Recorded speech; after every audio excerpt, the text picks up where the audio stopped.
Já vou dando aqui boa tarde para o doutor Márcio Nóbrega, ele é professor da Faculdade de Medicina de Botucatu, urologista, e hoje vai falar com a gente sobre Novembro Azul. Professor Márcio, doutor Márcio, bem-vindo, boa tarde. Boa tarde, amigos da Municipalista FM. É um prazer novamente voltar a essa casa e falar um pouco sobre o Novembro Azul para toda a nossa comunidade e todos os nossos ouvintes. Professor Márcio, ainda existe o preconceito no homem de fazer exames como toque retal? Infelizmente ainda existe, Hamilton, mas é um tabu que aos poucos vem diminuindo, principalmente nos homens mais jovens, né?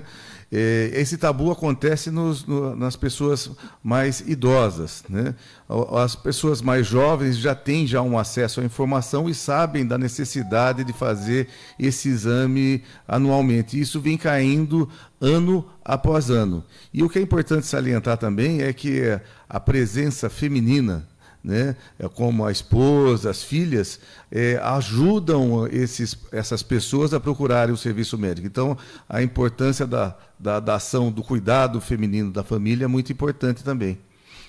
12:04, quais são os fatores de risco para uma pessoa desenvolver câncer de próstata? Então, são vários fatores, né? O primeiro fator, né, é o fator genético, né? Então, esse fator é o fator familiar. Então, uma pessoa que tenha um ente que foi acometido pelo câncer de próstata, um irmão, um pai, um tio, ele tem mais chance de desenvolver essa doença no futuro. Então, essa pessoa, ela precisa fazer a avaliação mais precocemente do que a população normal. A população normal é indicado fazer a partir dos 50 anos, independente de sintomas. E quando você tem algum ente familiar envolvido, essa avaliação deve ser mais precoce, ao torno dos 40 anos de idade. As mulheres procuram médico com mais facilidade. O homem ainda tem aquela história, por causa de uma cultura machista, né? Que homem não chora, homem tem que ser forte, não só na questão do câncer de próstata, como em outras doenças, outras especialidades médicas. Mas o senhor acredita que essa geração, já falou no começo, queria que repetisse, essa geração que está vindo aí não vai ter. Mas ainda eu conheço histórias de gerações passadas que uma vez eu falei para um senhor, senhor, com quase 70 e poucos anos, não vai fazer o exame de toque? Ele falou, não, porque eu tenho brio. Uhum. Isso está se quebrando? Isso está se quebrando aos poucos, né? Mas, como eu falei para você, as pessoas mais idosas ainda têm esse tabu. Mas os homens mais novos que estão, devido à informação, devido a isso que nós estamos fazendo, vincular a informação para o máximo de pessoas que estão ouvindo, eles estão quebrando esse tabu. Então, os homens estão se cuidando mais, eles estão valorizando a avaliação preventiva, né? Porque o câncer de próstata ele não tem uma prevenção, ele tem um diagnóstico precoce. Então, quanto mais precoce nós fizermos esse diagnóstico, maior a chance da pessoa ficar curada. Estima-se que, se uma pessoa tiver um câncer de próstata localizado somente na próstata, a taxa de ficar livre dessa doença é quase 100%, em torno de 95%, 97%. Daí a importância de nós realizarmos a avaliação precoce, e essa avaliação precoce deve ser feita para a população geral a partir dos 50 anos de idade, através de um exame de sangue chamado PSA e através de um exame físico chamado toque retal. Não dá para prevenir o exame, mas, por exemplo, dá para ter atitudes no comportamento dia a dia para evitar qualquer tipo de câncer? Acho que qualquer tipo de câncer, o tabagismo deve ser evitado, né? Então, voltando àquela primeira pergunta do fator predisponente, eu falei só o fator genético, mas tem o fator também ambiental, né, e comportamental. Então, pessoas que, por exemplo, que têm um hábito de vida mais saudável, né, que não é sedentário, faz atividade física regularmente, está com controle de peso bom, com alimentação saudável, essas pessoas, ao longo da vida, desde a infância, têm menor chance de desenvolver o câncer de próstata. Fatores associados ao câncer de próstata incluem-se a obesidade, ao diabetes mellitus tipo 2 também, a falta de vitamina D. Então, a luz solar é importante, né? Países que têm um déficit de luz solar, por exemplo, os países escandinavos têm um alto índice de câncer de próstata. Já o Brasil é um índice intermediário. A gente acha muito que é devido à exposição solar e o tipo de alimentação que o brasileiro tem, que é ainda, né, uma alimentação saudável, se a gente for considerar o arroz, feijão. Lógico que isso está se perdendo com o tempo, com o uso dos ultraprocessados. Os ultraprocessados também são fatores de risco para desenvolver o câncer de próstata durante a vida. Tá? Além de outros tumores, como o tumor de intestino grosso, por exemplo, que é um dos mais frequentes também. Nós estamos conversando com o Dr. Márcio Nóbrega, urologista, professor da Faculdade de Medicina. Eu queria perguntar sobre se vocês têm lá na faculdade um estudo, o número de cirurgias que é feito, tem um índice de todas as regiões que atende a faculdade, um índice de homens com câncer de próstata. E também eu queria saber, no Brasil, o câncer de próstata ele é o segundo que mais mata? No Brasil, ele é o terceiro que mais mata, né? No homem, né? O primeiro é o câncer de pulmão, o segundo o câncer de cólon, né? Que é o câncer do intestino grosso, e terceiro o câncer de próstata. O câncer de próstata, apesar dele ser o terceiro que ele mais mata, pela prevalência dele, porque no homem é o tumor mais frequente, né? Então, com um fator como índice letal, é o terceiro que mais mata. A gente não tem esse estudo para você, pelo que entendi sua pergunta, de ver a prevalência nas cidades que a Faculdade de Medicina acomete. É difícil de fazer essa avaliação, porque os casos já vêm triados, né? Então, não dá para a gente falar com certeza que uma cidade tem mais prevalência de câncer de próstata que a outra. Mas o Brasil está crescendo, de uma forma geral, a incidência de câncer de próstata ao longo dos anos.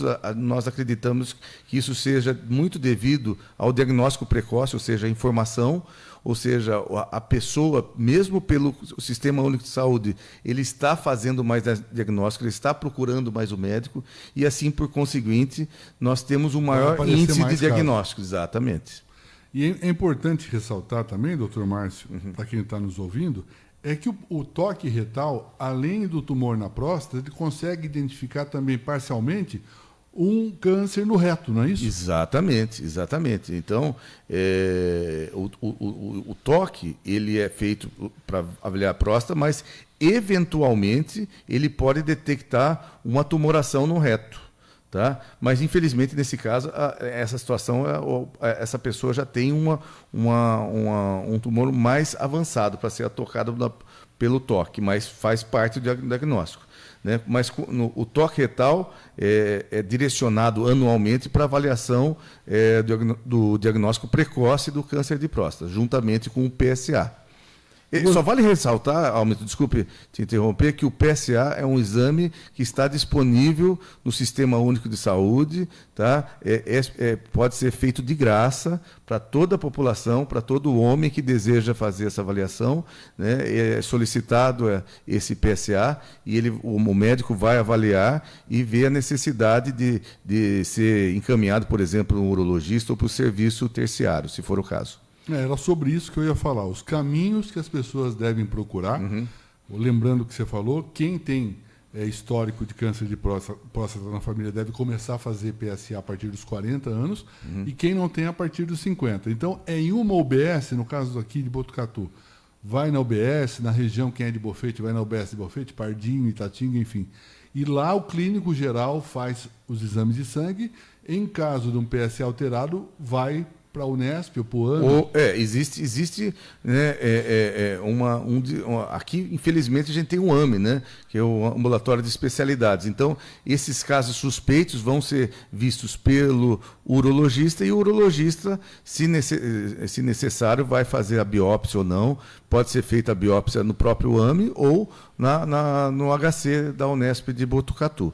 Então, esse exame é amparado pelo Sistema Único de Saúde, o exame do toque, do PSA, e o paciente pode fazer sem problema algum. HPV também está no seu objeto de atendimento? O HPV é o urologista que define? O HPV é uma doença, né, que pode acometer diversas regiões, né, tanto homem quanto mulher, e dependendo por exemplo, do gênero, no sexo feminino, quem acaba atuando mais é o ginecologista.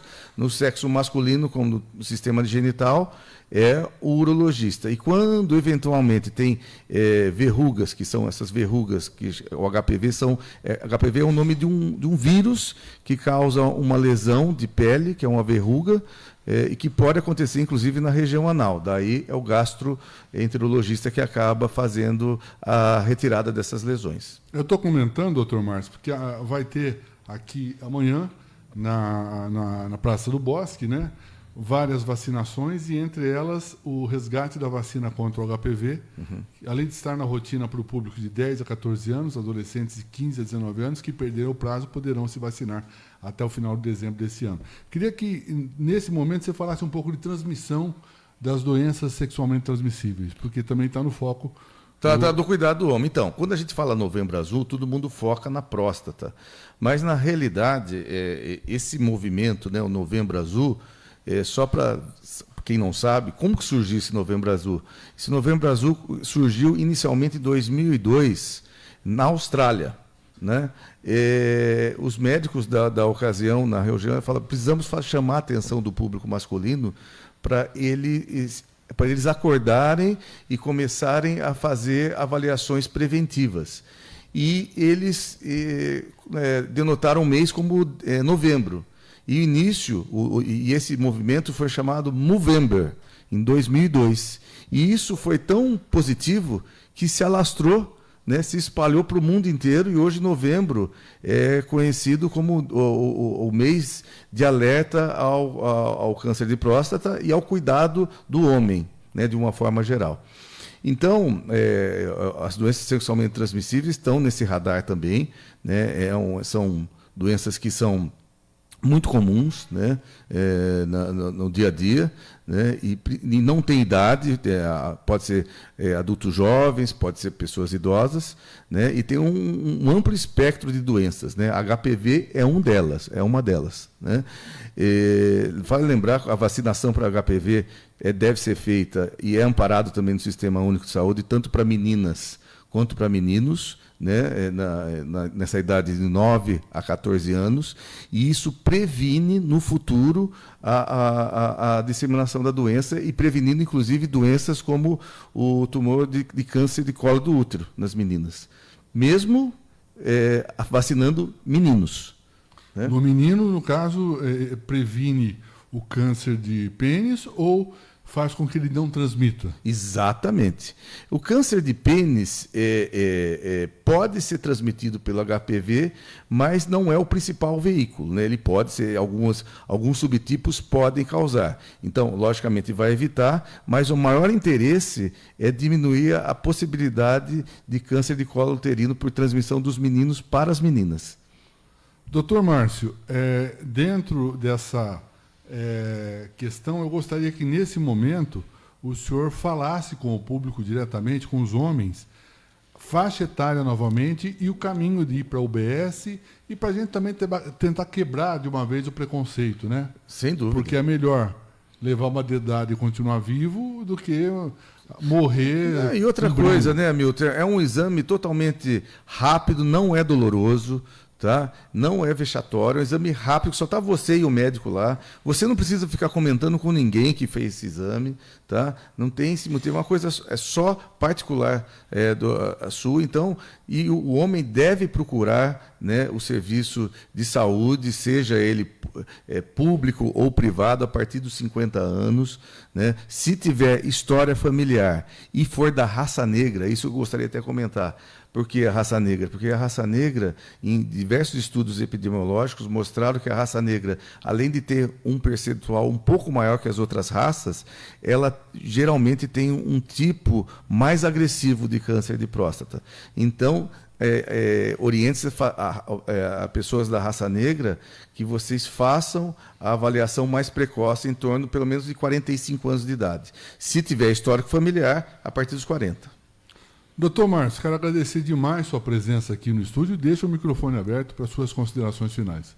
Muito obrigado, Hamilton. Eu acho que esse espaço que vocês nos dão é muito importante para a disseminação do conhecimento do público em geral, seja masculino ou feminino, porque as mulheres que estão ouvindo isso aqui vão transmitir também para os seus parentes, para os seus pais, para os seus irmãos, para os seus filhos, né? E que tenham essa noção que o diagnóstico precoce, a avaliação preventiva é o melhor caminho para se tratar uma doença tão séria quanto é o câncer de próstata. Muito obrigado.